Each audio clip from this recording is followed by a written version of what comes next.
the Auburn Blitz Podcast, your direct source for all Auburn all the time with Brett Pritchard, Faith Richardson, and Randy Lee.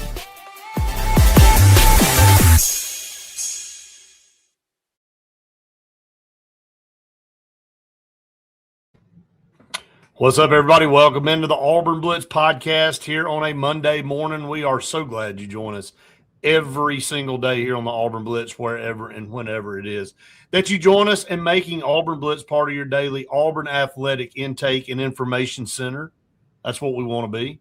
We want you to join us every day, and we appreciate it so very much. And everything Auburn Blitz is brought to you by Glenda Mitchell and her law firm. They work so hard. I love seeing all of the billboards just everywhere I drive here in Alabama. And I know I'm going to see some more when I drive to Georgia. And it's true, though. They come to you and they work so hard for every single one of their clients. And I don't know somebody that is probably as busy as Glenda. I think you are a quick second behind her. We're there. So. Yeah, but she is outstanding. We love her and her team. I mean, they just do a great job. Couldn't do it without her. We appreciate her very much, and we're going to be over there at her place coming up next week. So, I know. Yeah. I can't believe it, Brad. We are in the last week of July. You and I were just talking about how it was May. I swear, just 2 weeks ago. It really has. Again, it seems like it gets faster every year.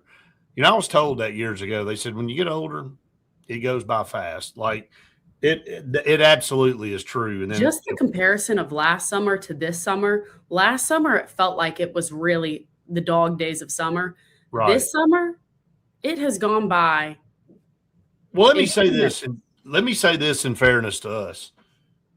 We have grown so much in the last year, and again, to toot our horn just a second, we appreciate all of you so very much. But, Faith, that's exactly why it feels like it has flown by, because think about us last year this time. We had only been doing the podcast for a few months. And it's like, you know, we had our, you know, the interviews and things that we've been doing, and we're doing that again this year. But we were really feeling our way out and trying to do some new innovative things. And now we're kind of in a routine, and we've got so many great partners, and we're on location almost every day. So, you know, we're doing a podcast, and then we're somewhere almost at least 3 times a week, which is awesome. We love that so very much. And, you know, we got even more partners coming on next month, which we're excited about. But yeah, I mean, it is completely different from where I remember where we were when you looked at me and you're like, if we talk about Baylor one more time, I think I'm going to go insane. And I'm like, well, I'm with you. I didn't know how to say it to you. And you finally just said, look, I'll say it. Let's do something different, or can we take a break? But it hadn't been that way. We haven't talked about Baylor hardly at all this year. And, you know, just in passing that. I need you to retract that statement. We haven't talked about Baylor very much. Retract it. But we haven't. What did you send me earlier today? I know, but we haven't talked about them, have we?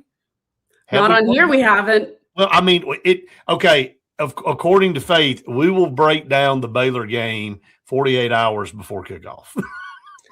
No, literally, though, like Brett did send it to me, and I said, hey, we've got enough stuff to talk about tomorrow. I said, can this be, we've got 1 week left of July. One. But fall count starts in 2 weeks. It's just like, it's just crazy to feel like, and, you know, we're big high school people too. And the first game's on the 20th of August. Well, Brett, we've got high school media days this week. I know. We got less than a month for kickoff. So it's coming fast, but we're here for it. We're excited about it. We're definitely not complaining. And it's just wild. But we got a full slate of things to talk about this morning. We are on a recorded podcast, just a little tidbit of information for you out there. So don't get mad when you comment and we don't respond. So we had to do that because we got some things going on today that we had to take care of. So we had to record. But what a start for Jackson Koivun. Like, it's not like we were shocked that he won this event. And you and I were in a text thread with Coach Kleinard, and we were just kind of laughing. I said, well, that didn't take long. And it's so crazy watching him the last several years at Auburn and knowing that he could have done this last year, but chose to come back to Auburn. I think I want to start there, Faith, to come back to Auburn and achieve winning a national championship. And I know this is the first of many PGA Tour wins for Jackson Koivun, but to come back one more time in college, knowing that you could have already been on the pro tour and actually accomplishing that goal of winning another national championship had to be just so rewarding for him, and really was the final peg for him to solidify his college career as one of the best college golfers of all time. And then you go on now to the PGA Tour, and it was just like, okay, when is he going to win one? It wasn't a matter of if he was going to win one. When was he going to win one? And boy, did it not take long. It's unbelievable just to hear about how quick it went for him, but also how much effort, like you said, he put into his college career at Auburn, and how when he was going and playing as an amateur and the money he won that he couldn't accept because Right. he made that decision to go back to Auburn and ultimately end up winning a national championship for the second time at Auburn in 3 years. Credit to Jackson Koivun and the guy that he is, along with how hard, he pushed everybody else on his team at Auburn, and Coach Kleinard for how he instilled a lot of those, traits and just the mental part of it, because golf is such a mental game. That think about how hard it was for him going down the stretch today or yesterday with people saying Scotty's coming or like Scheffler's coming, all that kind of stuff, how that gets into your mindset. And this was one of the biggest moments for him. And he had to stay calm throughout all of that. But he's been under pressure like that because of how competitive he played at Auburn. Well, I think you just kind of alluded to it. I think you kind of led into that perfectly. Think about the pressure he's been under for 3 years at Auburn, and being a part of the teams that have won national titles and, that have been in contention on almost every single tournament. And a lot of times it had to come down to him playing well. I flash back to the SEC championship where he was sick and was not fully healthy and tried to kind of rough it out a little bit, but wasn't able to do it. But, all of that set him up to be where he was yesterday. And yeah, for somebody coming straight out of college, a 21-year-old person to be looking over their shot, to vault yourself into the lead by shooting a daggum 61 and setting a course record on the back nine at shooting a 28, which is stupid. Like it just like really wild how he was able to do that. And then you look at it from a situation where you go into the last day, everybody's hunting you down, and Masters champions, major champions, again, Scotty Scheffler, it would have been easy to look up and go, okay, well, here it is. He's going to lose. He's going to lose his cool, and Scotty Scheffler is going to come back and win by a few strokes. Didn't happen.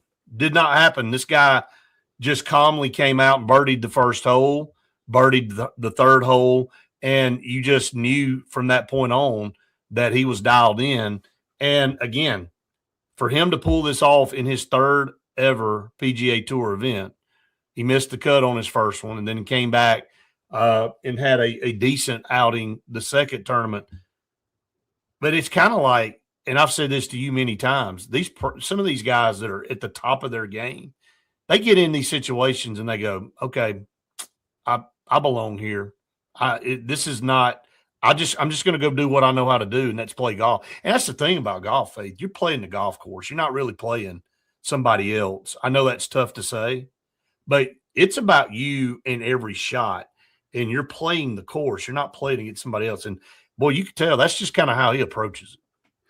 The other thing that was different about this tour was that they were allowing people to come up to the 18th hole and watch, whoever the champion's going to be, that group, have people, they mark it off differently. So there were a ton of people running. The crowd of people that was sprinting like across the green to go and watch him make that final putt, which was unbelievable. But that has to get into your mental game so hard, and seeing how many people are going and watching you and filming you and all that kind of stuff. He was talking about 3 words that were written on his glove: confidence, trust, and dominate, which is something he brought from Auburn that he was doing there.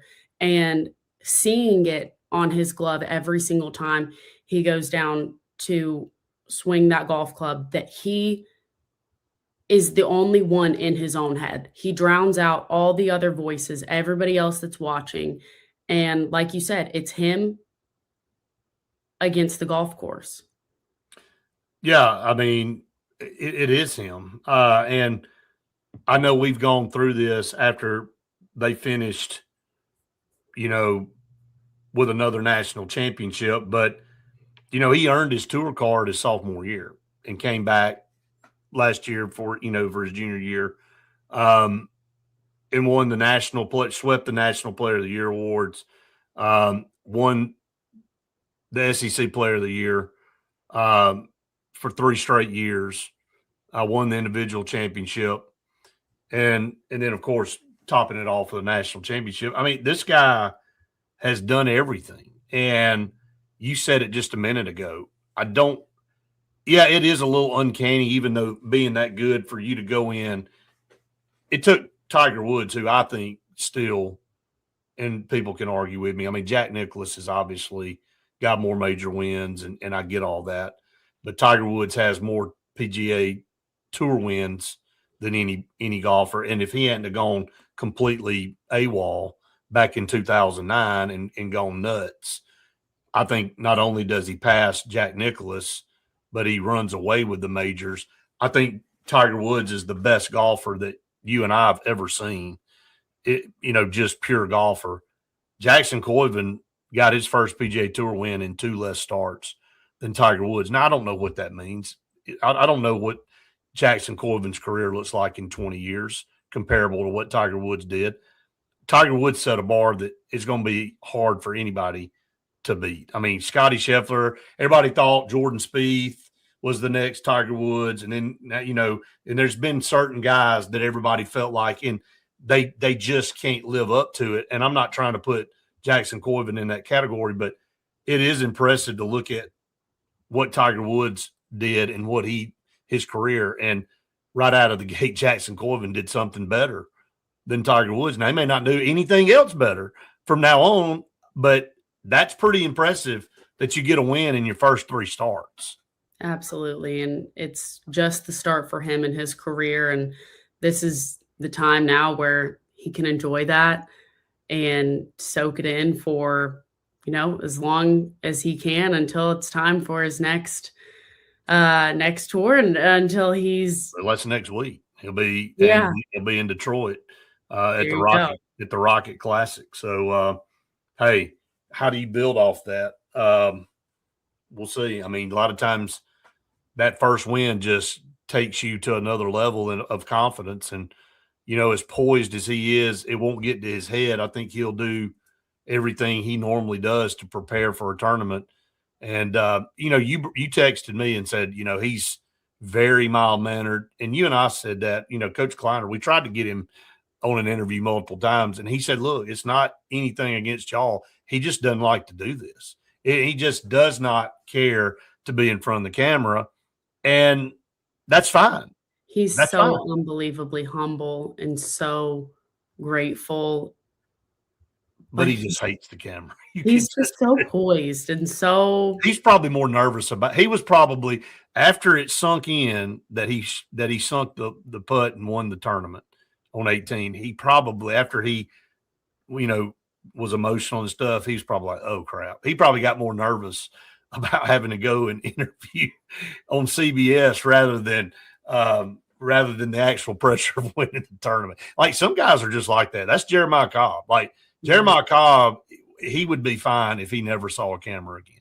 I mean, he just would. And some people are like that. And then some people like Dylan Cardwell, like invented the camera and invented the microphone and is like, look, I will host a game show. Then I will go host a telethon. Hang on, wait. Let me actually do the sideline reporting while I'm playing. Hang on. Just give me 2 seconds for a breather. Yes. Okay. Now let's go. And I'm going to go serve everybody popcorn and all. I mean, halftime hot dogs. Let's go. Like that's it. He's just there.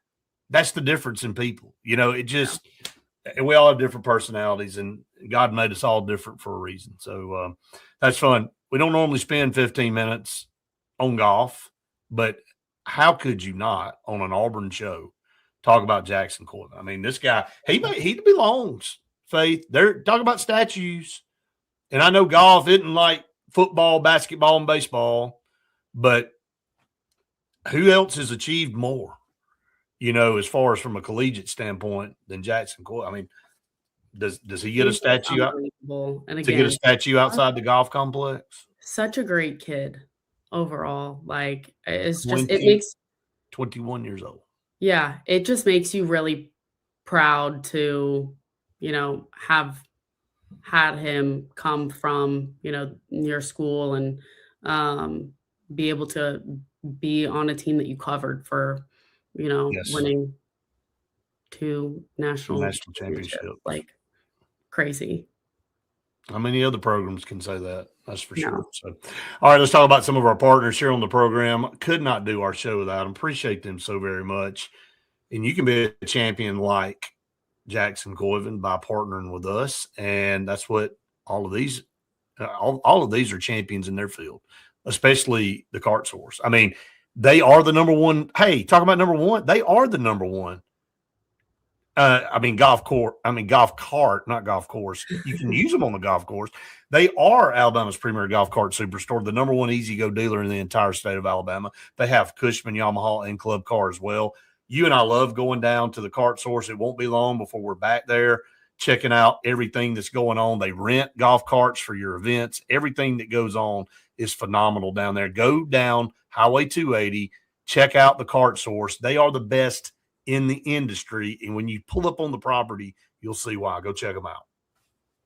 I just bet Bunkers was absolutely packed watching Jackson today.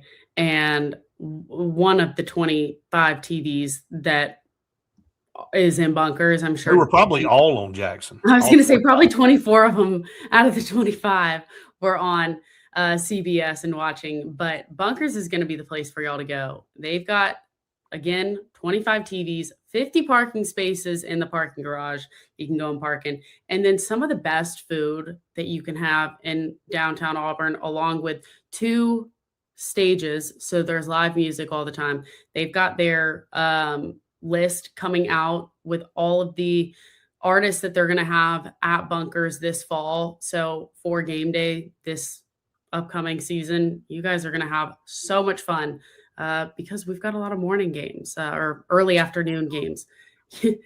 It's going to be a good time at Bunkers on those Saturday nights. I have a feeling we'll be driving the golf cart over to Bunkers at some point. Hey, I hope so. I mean, why not? Right? I mean, I want to. I think that's what we'll do. We got to figure that out. We've got plenty of time because, like you said, all the games will be over at 2:30. So we have the rest of the day to do that. All right, Scout Program Management is a full construction management firm. They're located in Birmingham, Alabama, but that doesn't mean anything. They come to you. They manage your project. They'll have somebody on the ground watching every single thing that's done to make sure the contractors and everybody, the subs, are doing what they're supposed to do. And again, if you don't hire a program management company, you're going to wish you had by the time the end of your project rolls around. They have projects going on all over the state of Alabama. Go check out their work at scoutpm.com. They're the best in the business. I know I say that every single week, but it's just the truth. I mean, so if it's the truth, I'm going to keep telling everybody. You're not a liar. I mean, I'm not a liar. I'm just not. So it's just not in my DNA. All right. What do others think about Auburn to go along with mine and your final thoughts on last week. And by the way, I appreciate, and I know you do too, Faith, all the great comments about our coverage in Tampa. Again, it was a whirlwind for us from Monday morning at 2:30 to the time we got back, Wednesday night. But we loved it. It was so much fun. Tampa was a great host city. It was a little odd, we talked about, but it was for the most part, thought it was easy in, easy out. Everything was great, probably because outside of downtown, nobody knew that anything was going on outside of the handful of Georgia fans that showed up. But it was fun. And again, I think the SEC will probably return there because it was a nice host city. Yeah, I think everybody enjoyed their time there. It was a travel day or 2 days for some people, wherever you were coming from, because Right. again, weird location, no matter where you're coming from. Even, if you're coming from Gainesville, it's still 2 hours that Yeah. you're traveling over, but closest team to Tampa. Yeah. Odd, liked it, had fun. We'll be back in Nashville next year. So Yeah, so that's one of my favorite places to go. So I'm yeah, excited. I'm ready for it. it's great. Yeah. Hey, don't blink and it'll be here. Hopefully All right. fun. But thanks to everybody for Yes, following thank us and all the great comments. Appreciate it so very much. All right. Hey, look, people ask all kind of different questions, and we kind of process some things. And I looked at, and I'll start with Kirby Smart, and he was asked about back to back playing. And again, let's preface this that everybody's got a tough schedule. Auburn's got a tough stretch in October that's going to define how their season is. Let's just be honest about it. We've already said if Auburn can go on the road and get at least one of those games, they'll be in really good shape. Kirby Smart talked about, and he knew, no pun intended, he was in a dogfight last year at Auburn. Should have been down 17 points. We all know about, I'm not rehashing that horrendous call and how all that went. But I think he knows that, Auburn under Alex Golesh, it's a different team, maybe a different mantra. And he's talking about having to play an Alabama team and then Auburn in back-to-back weeks.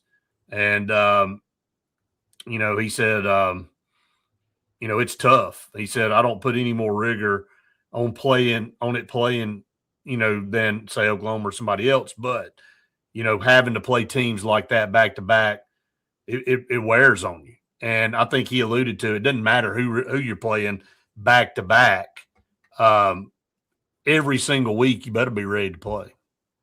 When you have that conference schedule in your schedule now with 9 games this year, you're not looking for which game is going to be the one that we don't have to bring our A game to, because every single game while you're playing that conference stretch is one of the most important games every single time, because there is no, let's let our guard up a little bit, or, oh, we can do this.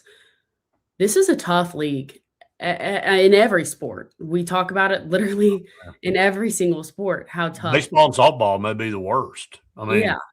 I mean, it's a tough league. And again, that's credit to what the SEC has come to. But in order for Auburn to get back to one of those tough teams that we remember and think Auburn to be, you got to go out there and start winning some games. But again, no one's taking Auburn as a joke. They haven't even the last couple of years. They're not, Faith, but I want to say this. I think if you're looking down your schedule and you're anybody save Arkansas, Mississippi State, and you see Auburn on your schedule, they're counting that as a win. Okay, I'm not saying that to piss people off on here, because I know, look, we want Auburn to win all their games, obviously. We do an Auburn show every day. But I'm looking at reality in a team that's been in the gutter for 5 years. And if you're Georgia or Alabama or LSU or anybody for that matter, South Carolina even, you look down and you see, and I know I'm just using hypotheticals here. You look down, you go, okay, that's a win. Whereas in the past, that was not a win. That was one that you were like, crap. It doesn't take away from what you said in the fact that anybody can beat you anytime, but Auburn needs to do what you said and win some games. So when people look down at their schedule and go, well, that's not a gimme. It at best is 50-50, depending on where we play. And then if we don't play our best game, they're probably going to beat us. Right now, nobody's saying that, unfortunately, and it's because they've had 5 losing seasons. So you got to change that mentality at some point in time. Yes, I think in a way, but also I'm going to take the opposite side to you here and say that last year, because every single game that Auburn lost was a 1 touchdown difference. Last year, there was nobody that you could sit there and fully confident say, all right, Auburn, we don't have to worry about this team. I mean, it's how unprepared Auburn was going into some of those games, how ill prepared they were, that's why they lost. But they had the talent, right? They lost, and I know that, and I've been the one that's preached that ever since they had that number next to the L column on their record. A lot of them, right? But Auburn still was in each and every single game. They were. That you could not just sit there and say, okay, this is going to be the cupcake game of the schedule or of the month. I don't think anybody said they were a cupcake. I think what they do is they go, just like when you and I analyze a schedule for Auburn, we go, okay, that's a win. That's a win. That one's going to be tough. I think when they get to Auburn in a stretch, they're counting it as a W. And again, the only way you change that is you start winning some of those games again. I think you and I you can't lose against a Kentucky team and not even score at home and then say, oh, I think you and I are agreeing, but we're saying it differently. I mean, you're saying that, Auburn was tough. They were. I mean, they were in mostly 1-score games last year. The culture has been broken, which is the reason why you haven't been able to win in the fourth quarter when the game was on the line. You had to ball multiple times to win games, and you didn't do it. But now, fast forwarding, like if I'm Lane Kiffin, I don't care if I'm playing Auburn on the moon. I'm looking down and going, we got to win that game if we want to be a playoff team. If you're Georgia, you go, hell, we've beaten them so many times. Why wouldn't we expect to beat them again this year? And Texas A&M and so forth and so on. So just win games. Yeah, I think you're right. And I'm glad you brought up Lane Kiffin, because him talking about the magical place of Jordan-Hare Stadium. Is that all anybody says now, though? I mean, like, where's the magic now? Seriously, in the last 5 years, where is the magic? Is the only magic that was there was – I just think people say that now because it's just kind of got that – it's an attachment. I think people go, Jordan-Hare Stadium, oh, yeah, it's crazy. It's wild. Crazy stuff happens in there. Yeah, 10 years ago, but there's been plenty of teams that have come into Auburn in the last 10 years and come away and hadn't even played very well and come away with a win. Used to, you had to come in and play your A game to have a chance to win. And now you can come in Kentucky and score 10 points and again, that just goes back to maybe Lane Kiffin didn't have anything else to say other than, we're going to Jordan-Hare. It's always been a crazy play. And it is, because the fans keep showing up, but he didn't really have much to say other than that. I mean, if he's got 5 road conference games, and that is one of the harder places to play historically, not the last couple of years. History is not the last 5 to 10 years. Okay. History is like, a lot longer than that. So is this going to be the year that Jordan-Hare can get back to the scary place, the haunted place? this magical place that Lane Kiffin says that him and LSU are traveling to? Like, I don't know. I go back to my analogy. If I hear everything he said, and yeah, it's crazy tough, but when Lane Kiffin's looking at that schedule behind closed doors, he's like, that's a win. Like, yeah, I'm gonna say the right things in front of the camera, and for PR. once. Yeah, maybe he said he turned over a new leaf. Good for him. He stopped drinking alcohol, and he's trying to get away from social media. Maybe the guy maybe he is trying to make a change. Hey, that's good. How long does it take for something to become a habit? 2 weeks to do something? Maybe, yeah. Okay, well, let's see in a little bit. Yeah, we'll see. Well, it's in him. He's going to say something, or this is only a few months Maybe removed. LSU had to PR train him, and Ole Miss, you don't get PR trained. Well, he was so critical of Ole Miss on everything else. He just he didn't get that class either. So something else he'll come out and say, because it's hard to recruit players to Ole Miss. Although he had no problem recruiting them, but then as soon as he left, it was a problem, and that's why he was like, people aren't comfortable over there. Well, you didn't have any of that to say when you were okay. Anyway, all right. Finally, and we won't go through every one of these, and we'll talk about more of these throughout the week. Well, about Florida's head coach, you and I were interested in hearing. Once we got past the throw the podium off the stage comment, and got down to some actual substance, we met somebody down there that covers Florida. She was great. You and I had a great time meeting her, and she asked a question to Alex Golish about, John Summerall and coming from the American Conference and playing, all of those guys, Silverfield, Summerall, Golish, all of those guys had really complimentary things to say about each other and said, what an honor it was to coach against them. And, they're all, they're buttoned up and they're going to have their teams ready to play. But look, talk about a game that we're going to be tired of talking about when kickoff comes around is this Florida game, Faith. And look, it is what it is. Like you can't run from this. Like every show we're going to have from now to the start of the season, I wouldn't be surprised if there's some tidbit about this Florida game. This is going to be your new Baylor game, by the way. You're going to be sick of hearing about the Gators. But there's so much entrenched in these two guys, whether they like it or not. And it's a big game for both programs to see which one can be back on the right trajectory and doing what they need to do to become a contender in this conference again. But Auburn's got them at home, which should be a leg up. I know we just got finished talking about Jordan Hare not having the lore, but it needs to find it for that game. It'll be the second game in Jordan Hare of the season and the only night game.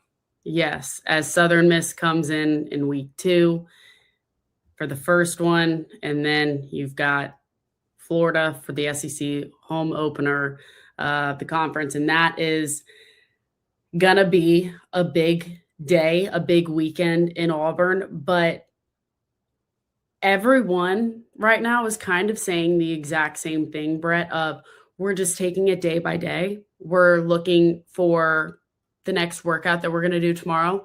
I've been working. John Summerall said I've been ready for media day today, giving you almost nothing other than every game in the SEC is a big game. Right. And him saying that him and Alex Golish are good friends.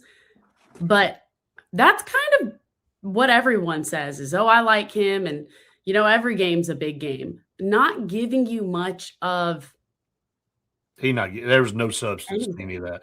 But I think in fairness to Alex Golish and John Summerall, what are you going to say in July? Oh yeah, man. We've already marked that on the calendar. That's a must win. Nobody's going to say that. Can't wait to go back after, I was interviewing for the job there, and this is going to be my first time back. It's a special. No, none of that is happening. All that's a bait question. All that is, hey, can we get one of these guys to say something? PR training over here too. That's going to be a headline. Right. So, we were wondering if Can we go back to when they weren't PR trained so that things were a lot? It'll come back. Don't worry. Yeah, right. There'll be some mental lapses from some of these guys, and they'll just finally we'll catch Wait, them. you mean the podium wasn't part Hey, of VR training? hey, beware of flying objects. Okay. No, I know. Seriously, Brett, I have to think about it. Like, is he gonna find the super strength to lift up the bleacher that all the guys are sitting on and just like javelin?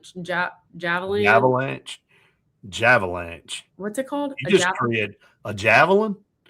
Yeah, and just you combine a javelin and an avalanche, which is, I guess, if he picked the bleachers up, it would create an avalanche of people. well, no, I'm thinking the one that's on the field that the players are sitting on. He just gets so upset. Like, are we gonna have security on the field for that game? Because what just happened? Hey, it's after hours, okay? Yeah, it is. So, that you're not getting anything out of them until they have a bad day. Like, we're going to catch them on a bad day. Somebody's going to say something, and that's what the media are there for. We're just sitting there on go, waiting for somebody to say something and make it viral. So, all right, plenty more of that we'll talk about. There's plenty other comments that came out of media days about Auburn. So we'll talk more about those throughout the rest of the week. A couple more of our partners here.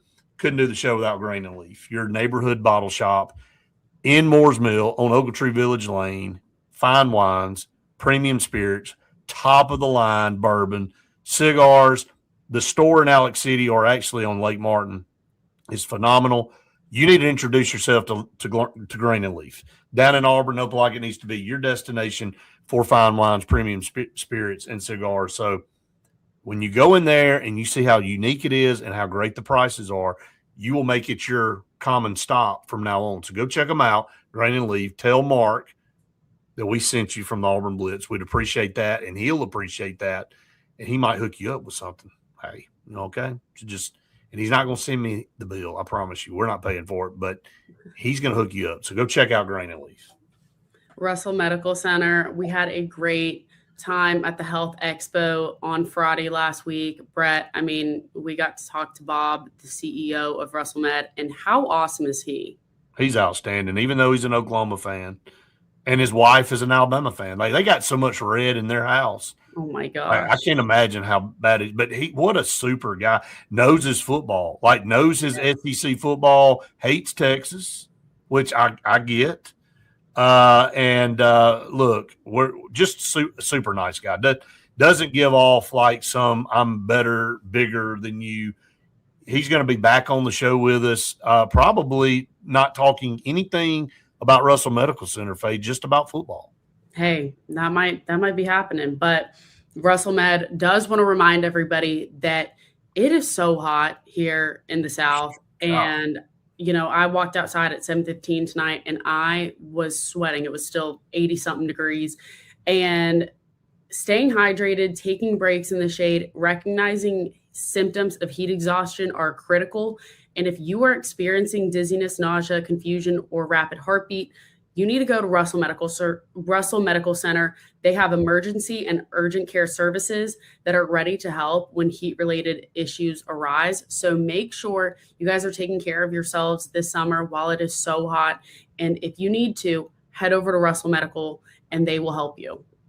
I mean, can't ask for a better partner than them. We appreciate them so very much. And Mav Seafood Market, talking about today being Monday, you need to call 334-312-2872 to get your orders in for this weekend. And they open back up on Thursdays. And they have the freshest seafood of anywhere around. You know why? Because it comes straight from the Gulf. They bring it here to you so you don't have to travel and you're not getting all that stuff frozen like you get at the grocery stores. Premium quality seafood at the best prices, the market prices, the best fish selection, oysters, crab legs, whatever it is that you're looking for. I get hungry every time I talk about it. I can smell the boil every time I read the spot. So Mav Seafood Market, go check them out on Highway 34 just past Stillwaters. So yes, good. Absolutely. Faith, all right, final thoughts on media days because we're going to be moving on from that, but reflection, a couple of things that I want to kind of go through here and get your thoughts as well. it's a lot to process when you have all of the things that we heard and that we talked to other people about and that we saw from the commissioner. And I want to start there. I think that's my final takeaway is I just think everybody was disappointed in Greg Sankey. And it seems like it's gotten worse every year. And, he talked about he kind of was just defensive about everything, even about hey, yeah, all this about us seceding from the NCAA. That's real talk. Like, that's not just, you want to know if it's real, it's real. And the officials' comments, we have the best officials. How dare you even think about questioning? It's like he was totally checked out from reality about how bad that was last year. And instead of acknowledging and say, look, hey, we knew there were some bad things. We took care of them. We did the things we need to do. He just went on the defensive. Said, look, I don't need transparency. We don't need to do what the ACC's doing. That was one major takeaway right out of the gate of how everybody just kind of was taken back by the defensiveness of the commission.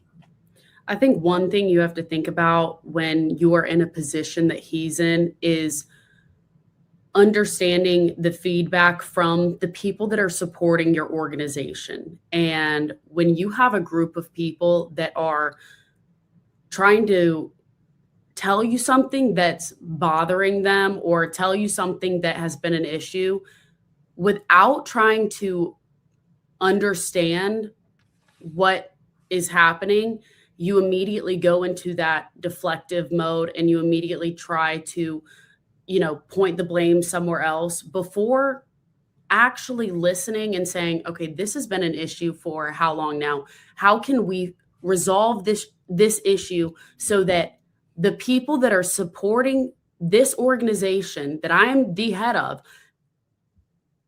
this will make them content, happy, fulfill their needs. And that's how this can all be resolved. And instead you go and you point the finger and you go and you blame and you think that everything is fine, how it is. Well, that's not fixing the issue for the people, again, that are supporting your organization. That to me is the same way that you just said, you're taken aback by it because you think that you want to give people the best product out there, whatever that might be. You're basically telling everyone that's supporting you, hey, you're wrong. I'm right. We're doing it my way. I'm not listening to anything that you have to say. Good summation. I can't say any more to that, but that was definitely something that stuck out to me. What about you? What did you think? I want to just say how many new faces there were at media days, with whether or not that's a new team that they were representing or just new to the SEC as a head coach. That was something that I think you and I, as we were walking around and we were, seeing coaches and stuff like that we were kind of just, wow, this is a different year than the last couple of years. And